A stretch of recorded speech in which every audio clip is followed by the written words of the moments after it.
베드로 후서는 하나님께서 그의 신기한 능력으로 생명과 경건에 속한 모든 것을 우리에게 주셨다 하는 말로 그 본격적인 내용이 시작됩니다.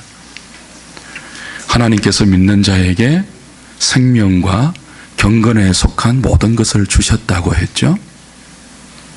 여러분이 하나님을 참되게 믿고 계시다면 여러분에게는 생명과 경건에 속한 모든 것이 있습니다. 믿는 자에게 있는 생명과 경건에 속한 모든 것이 무엇일까요? 예수 그리스도이죠. 그리고 그가 주신 새로운 본성과 말씀의 씨앗입니다. 죄와 허물로 죽은 영혼 가운데 하나님의 말씀이 역사하면 거듭나게 됩니다. 거듭나게 되면 새로운 본성이 주어지는데요. 그 새로운 본성과 더불어 함께 심겨지는 것이 하나 있습니다. 말씀의 씨앗입니다. 우리가 베드로 전서 들을 때 이미 확인한 바 있죠. 말씀의 씨앗에 성령이 역사하면 그 심겨진 말씀의 씨앗이 발화되고 싹이 틉니다. 그리고 그때마다 믿는 자는 그 말씀의 씨앗을 통하여 하나님을 알게 됩니다. 동시에 하나님께서 우리에게 약속하신 지극히 보배롭고 큰 약속을 배워가죠. 그러니 믿는 자 안에 있는 새로운 본성, 그 본성에 심겨진 말씀의 씨앗이 어떻게 생명과 경건에 속한 모든 것이라고 아니할 수 있겠습니까? 예수 그리스도, 그분이 우리에게 주신 새로운 본성, 그 본성에 심겨진 말씀의 씨앗은 참으로 귀하고 귀한 것입니다. 그렇다면 여러분, 하나님께서 그의 택한 백성을 불러 거듭나게 하시고 새로운 본성을 주시고 말씀의 씨앗을 주신 이유가 무엇이겠습니까? 그것들을 통해서 하나님을 알게 하고 그의 보배로운 약속을 알게 하신 이유가 무엇이죠? 4절 보실까요? 1장 4절. 이로써 그 보배롭고 지극히 큰 약속을 우리에게 주사 이 약속으로 말미암아 너희가 정욕 때문에 세상에서 썩어질 것을 피하여 신성한 성품에 참여하는 자가 되게 하려 하셨다. 이것을 위해 불렀다는 거죠.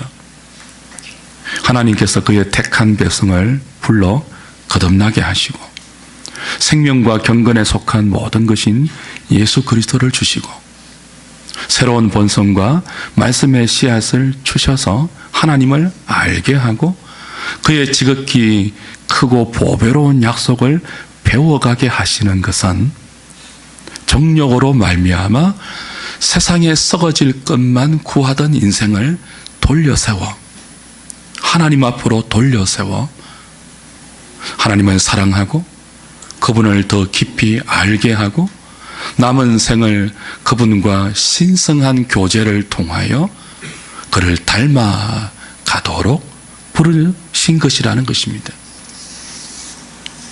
사도는 그렇게 부름받은 인생을 향하여 5절부터 7절에 이렇게 권면하죠. 그러므로 너희가 이렇게 부름받았기 때문에 그러므로 더욱 힘써 너희 믿음의 덕의 지식을, 지식의 절제를, 절제의 인내를, 인내의 경건을, 경건의 형제의 우애를, 형제의 우애의 사랑을 더하라. 힘써 더하라. 힘써 공급하라. 그랬습니다. 지금 베드로 사도가 하나님께서 주신 생명과 경건에 속한 모든 것을 소유하고 있는 자들, 보배로운 믿음을 선물로 받은 자들에게 더욱 힘써 구하라고 하는 것이 무엇입니까? 너희들이 예수 믿고 복 받았으니까 세상에 더 많은 것들을 힘써 구하라. 그러지 않죠? 사도가 우리에게 힘써 구하라고 하는 것은 너희들에게 있는 보배로운 믿음 그 위에 덕을 더하라 그럽니다. 용기를 더하라고 했죠.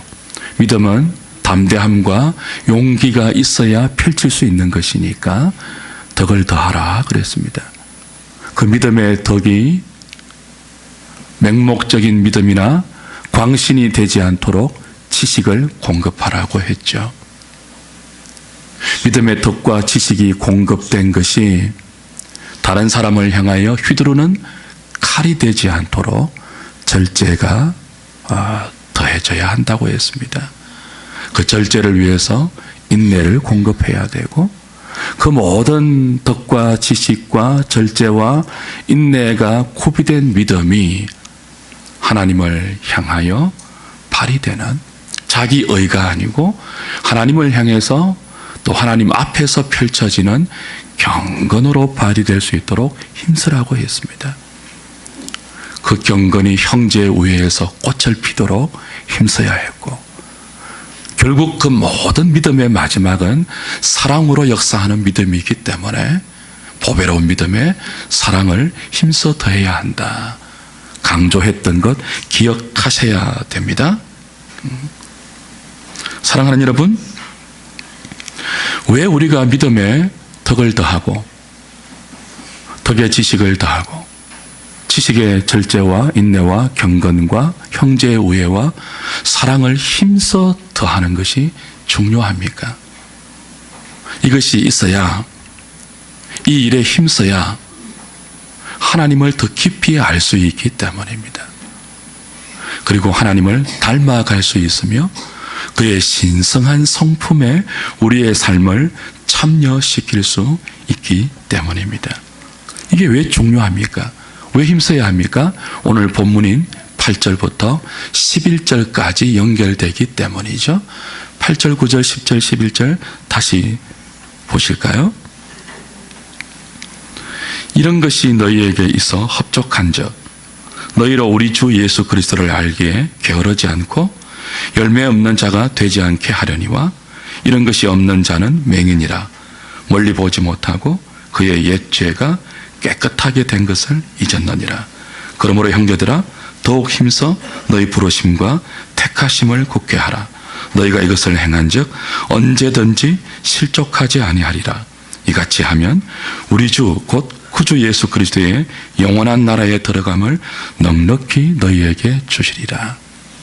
자, 흐름의 연결을 잘 이해하셔야 됩니다. 이런 것이 없는 자는 맹인이라 그랬습니다. 이런 것이 있어야 그렇죠?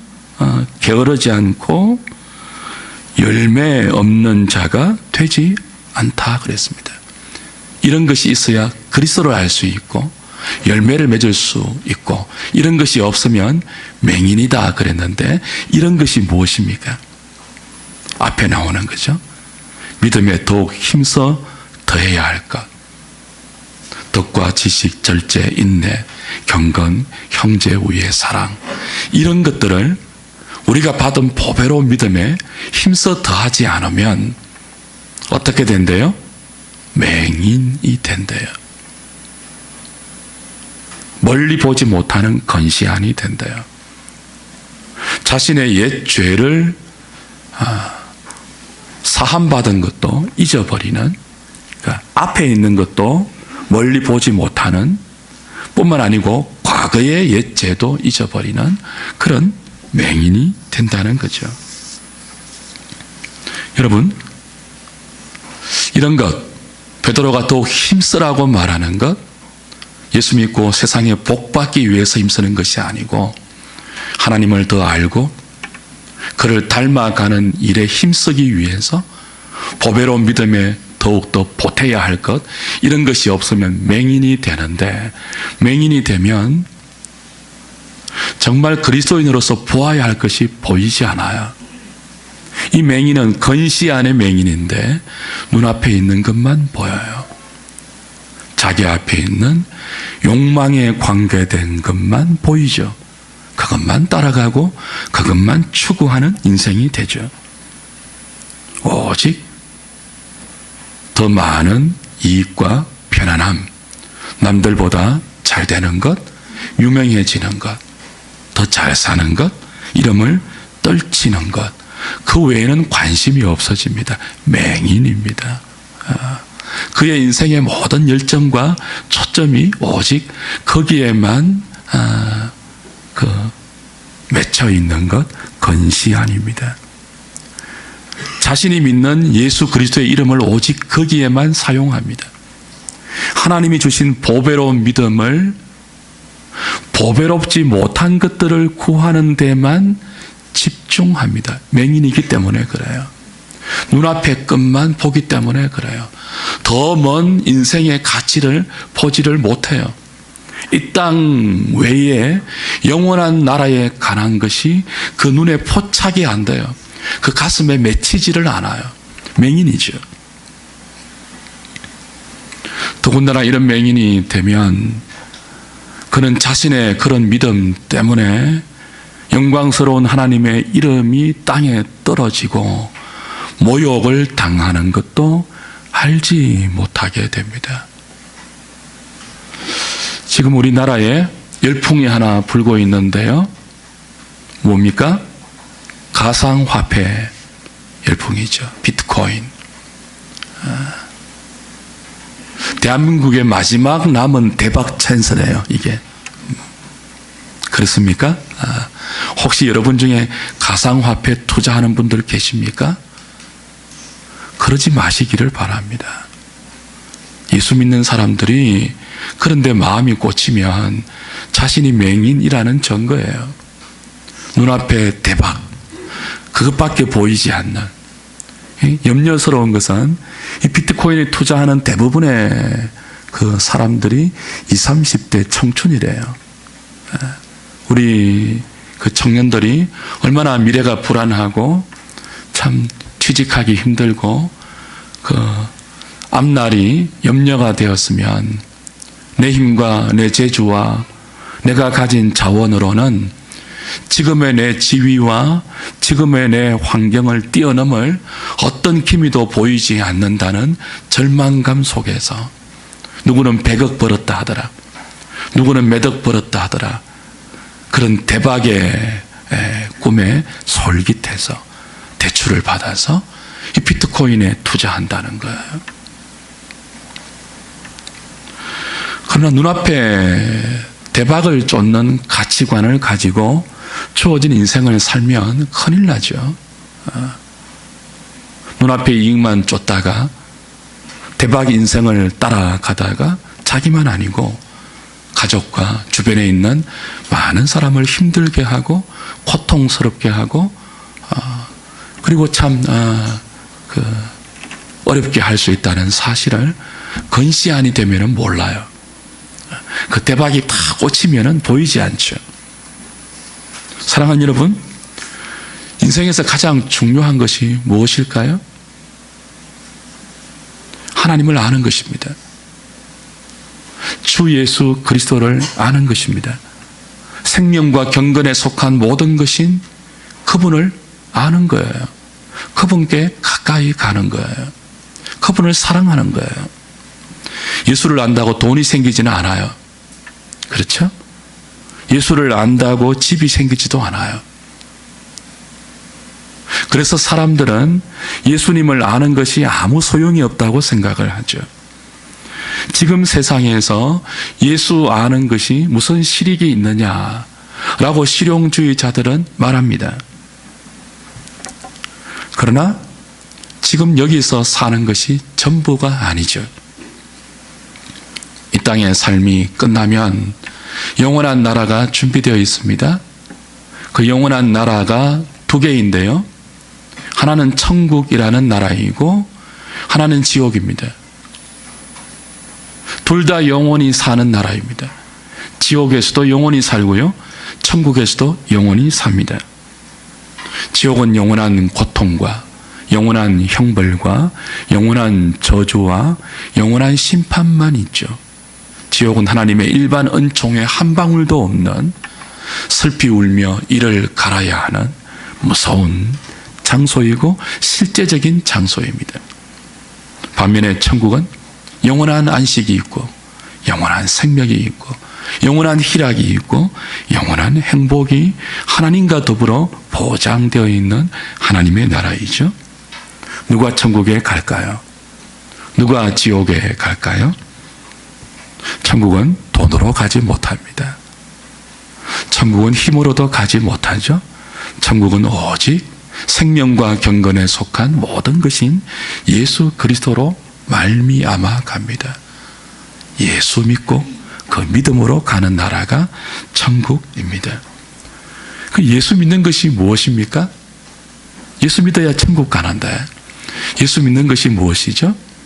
머리로 예수님이 계신 것을 동의하고 예수님이 하신 일을 고개를 끄덕여 찬동하는 정도가 아니죠. 예수 믿는 것은 예수님과 인격적으로 동행하며 그래서 알게 되는 지식을 소유하는 것입니다. 예수 믿는 것은 곧 예수를 아는 것입니다. 영생은 유일하신 참 하나님과 그가 보내신 자 예수 그리스도를 아는 것이니라. 믿는 것은 예수를 아는 거예요. 누가 천국 간다고요? 예수 믿는 자가 가는데 예수님을 아는 자가 가요. 난 너 모른다 하는데 어떻게 주님의 나라에 갈 수 있겠습니까? 예수를 아는 자가 가요. 그래서 예수님을 아는 것이 중요해요. 그게 예수 믿는 것이거든요. 예수 모르면 영원한 지옥에 가야 합니다. 그러니 예수 아는 것이, 예수 믿는 것이 얼마나 중요해요. 예수 안다고 돈이 안 생겨도, 예수 안다고 집이 안 생겨도, 예수 안다고 불신자보다 더 건강해지는 것이 아니어도 예수 아는 것이 얼마나 중요합니까? 그래서 베드로가 말하는 거예요. 너희가 받은 보배로운 믿음에 힘써 더해야 할 것이 있다. 그 믿음에 덕을 더하고 지식을 더하고 절제를 더하고 인내를 더하고 경건을 더하고 형제 우애를 더하고 사랑을 더해라. 왜냐하면 이것으로 말미암아 주 예수 그리스도를 알기에 게으르지 않을 수 있고 열매를 맺을 수 있기 때문이다.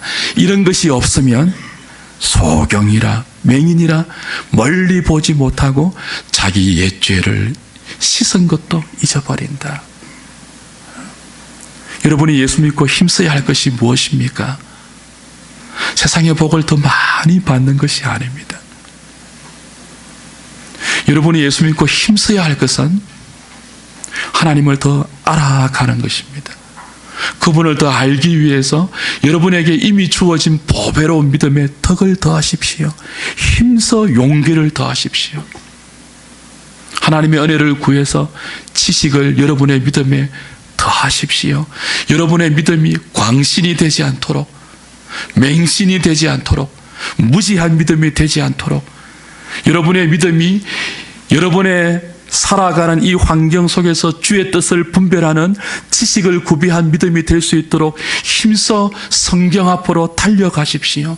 그 말씀에 순종하여 주의 뜻을 분별하는 자리로 여러분의 인생이 갈 수 있도록 애써셔야 합니다. 힘쓰셔야 돼요. 그 지식의 절제와 인내와 경건과 형제 우애와 사랑을 더하는 것, 그것 없으면 맹인이 된다고요. 예수 믿는데도 멀리 바라보지 못한다고요. 저 영원한 나라를 바라보는 안목이 여러분의 시력에서 약화된다고요. 눈앞에 이익만 보이죠. 마음속에 옛 본성이 자꾸 부추기는 욕망만 자꾸 눈에 들어오죠. 사랑하는 여러분, 세상에 좋은 것 많습니다. 하고 싶은 것 많고요.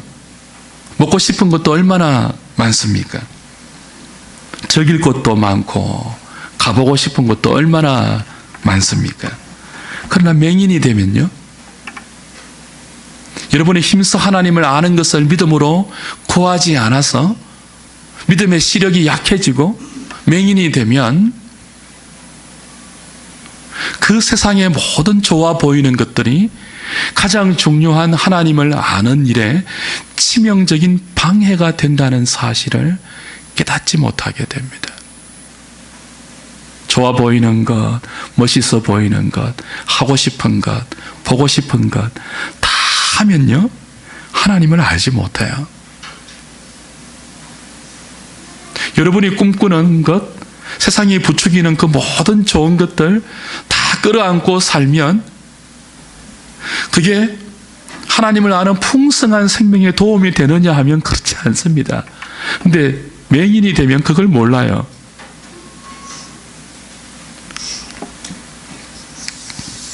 그래서 베드로는 말하죠. 언젠가는 불타 없어질, 썩어지고 더럽혀지고 쇠하여질 그것들을 구하기 위해서 너희들에게 주어진 인생의 모든 에너지와 정열을 쏟아붓지 말고 하나님이 허락하신 인생의 모든 힘과 능력을 하나님을 아는데 발휘하고 사용하고 그리고 그 일에 애쓰고 노력하라고 말하죠. 9절 10절 다시 보실까요? 10절 11절 다시 보겠습니다. 베드로후서 1장 10절 11절 같이 봅니다. 시작. 그러므로 형제들아 너희가 이것을 행한즉 언제든지 실족하지 아니하리라. 이같이 하면 우리 주 곧 구주 예수 그리스도의 영원한 나라에 들어감을 넉넉히 너희에게 주시리라. 지금 사도가 하나님을 아는 것, 그를 닮아가는 것을 택하심과 부르심으로 연결시키고 종말적인 구원과 연결시키고 있다는 사실을 유념하셔야 됩니다. 그렇죠? 우리가 하나님을 알기 때문에 택하신 것은 아닙니다. 우리가 하나님을 닮았기 때문에 부르신 것은 아니에요. 그러나 하나님께 택함을 받고 부르심을 입었다면 모든 자는 하나님을 알아가고 닮아가야 합니다. 그것이 더욱 힘써 너희 부르심과 택하심을 굳게 하라는 말씀의 의미이죠. 여러분, 누가 택한 자입니까? 모르신다고요? 모를 수 있죠. 누가 하나님께서 부르신 자입니까? 우리가 다 판단은 못하죠. 그럼 오늘 베드로 사도는 말합니다. 적어도 하나님께서 택하신 자는, 하나님께서 부르신 자는 하나님이 주신 보배로운 믿음에 힘써 덕을 더하는 자들이다. 지식을 더하는 자들이다. 절제와 인내와 경건과 형제의 우애와 사랑을 믿음에 부지런히 공급해서 그 믿음으로 하나님을 알아가기에 힘쓰는 자들이다. 하나님을 닮아가는 일에 그의 모든 열정을 쏟아붓는 자들이다. 모자람이 있고 실패가 있고 넘어지고 자주 아파하지만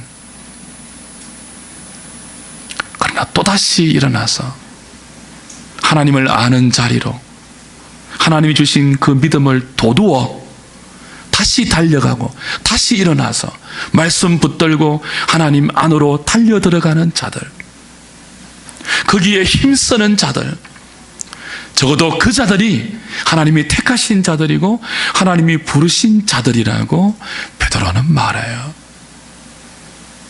여러분, 베드로 전서와 베드로 후서 지금 우리가 보고 있는 이 내용까지 잘 그 내용들을 이어오셔야 됩니다. 지금 이 독자들은 고난 중에 있는 자들이에요. 여러 가지 시험을 당해서 흔들리고 있는 자들이에요. 베드로가 베드로 전서에서 뭐라고 했습니까? 너희가 고난 중에 있지만 그 고난은 너희 믿음을 보호하는 하나님의 보호의 손길이니까.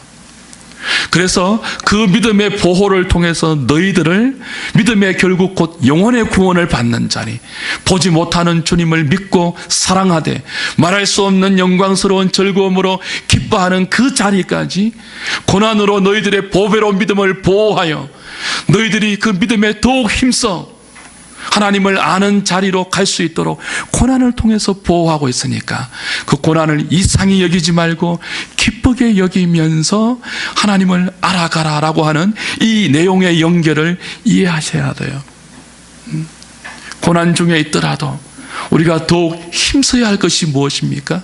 하나님을 알아가는 거예요. 왜냐하면 하나님을 알아야 그분의 나라에, 구주 예수 그리스도의 나라에, 영원한 나라에 넉넉히 들어갈 수 있으니까. 11절이죠. 이같이 하면 우리 주 곧 구주 예수 그리스도의 영원한 나라에 들어감을 넉넉히 너희에게 주시리라. 이같이 하면, 행위 구원론이 아닙니다. 이같이 해야 들어간다고 하니까 행위로 구원을 받느냐? 얼마나 하나님을 알아야 들어가느냐? 그 말이 아니죠. 역설입니다. 너희들이 믿음이 있다고 하고, 너희들이 하나님을 안다고 하고, 너희들이 예수님을 잘 믿는다고 하는데 그 믿음으로 힘써 구하는 것이 세상의 복과 눈앞의 이익과 마음의 정욕과 옛죄를 깨끗게 하신 것을 잊어버리고 다시 죄에 속한 더러운 것들을 구하기 위하여 너희가 힘써 너희의 삶을 허진하고 있다면 도대체 그 믿음이, 너희들이 말하는 그 믿음이 진짜 택함 받은 믿음 맞느냐? 진짜 하나님이 불러서 거듭나게 하신 자의 영혼 가운데 심어주신 그 보배로운 믿음이 맞느냐? 그 믿음 가지고 구주 예수 그리스도의 영원한 나라에 넉넉히 들어갈 수 있겠느냐? 묻고 있는 거예요. 그 믿음이 진짜 믿음이겠느냐? 도전하고 있는 거예요. 맹인되지 말라는 거죠.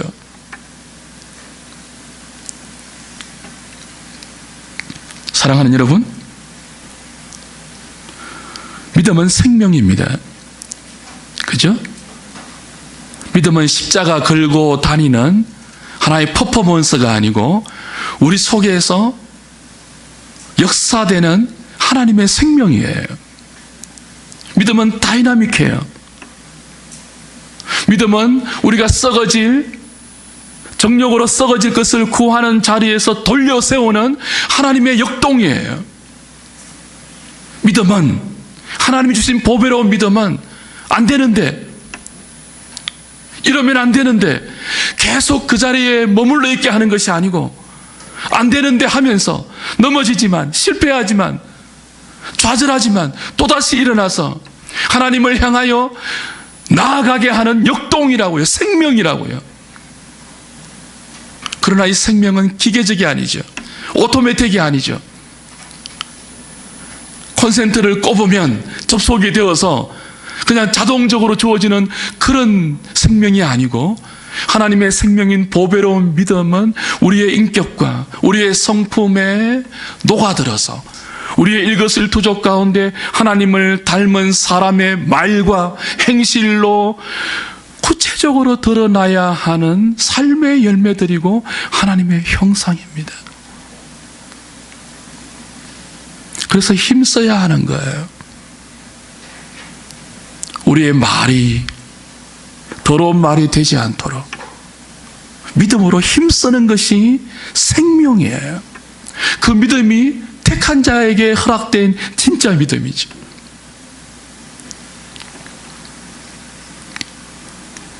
하나님이 주신 생명이, 이 보배로운 믿음은 머리에 머물지 않습니다. 가슴으로 내려오고 우리의 전 삶에, 여러분의 인격과 성품에 녹아들어서 날이 갈수록 사랑으로 역사하여 하나님을 닮은 인격으로 자라가고 성숙되어야 하는 것입니다. 그가 택하신 자이고, 그가 부름받은 자이고, 그가 믿음으로 하나님을 알아가는 자이며, 그가 장차 부족하지만 주를 믿는 그 믿음 때문에 하나님 앞에서 영원한 하나님의 나라에 넉넉히 들어감을 얻어 그 나라에 들어가서 머리에 하나님이 씌워주신 모든 면류관을 보좌 앞에 벗어 던지고, 나 때문이 아닙니다, 내 공로로 여기 온 것 아닙니다, 찬송과 영광과 존귀는 오직 보좌에 계신 하나님과 어린 양께 있습니다. 하나님을 아는 자는 그렇게 그 나라에서 주를 높이고 자기를 낮추면서 하나님의 은혜를 찬송하는 거죠. 그게 오늘 우리의 인격 가운데 예수를 알아가는 노력과 애씀과 힘씀으로 나타나고 반영되고 드러나야 한다고 베드로는 우리에게 권면하고 있습니다. 애쓰십시오. 하나님을 알아가는데 여러분의 믿음을 애써서 사용하십시오. 성경 앞으로 부지런히 달려가시고 그 말씀에 순종하기 위해서 애를 쓰십시오. 애를 써야 기도가 되죠. 우리의 부족함과 연약함이 그 애씀 속에서 낱낱이 드러나죠. 우리의 죄성이 언제 느껴집니까? 애쓰지 않는 사람은 죄인인지도 몰라요. 말씀대로 살아보려고 애쓰지 않는 사람은 자신이 얼마나 미련하고 무지하고 보잘것없는 죄인인지를 몰라요. 머리로만 안다고.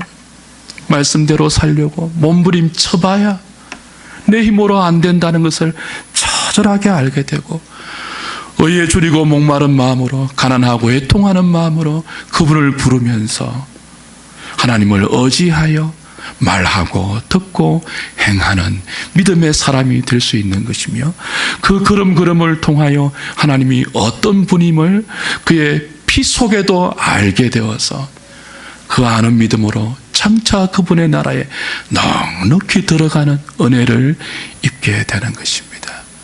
우리 한우리 식구들 다 이 일에 힘써서 그 나라에 넉넉히 들어가는 주의 백성들 되실 수 있기를 우리 주님의 이름으로 축복합니다. 기도하겠습니다.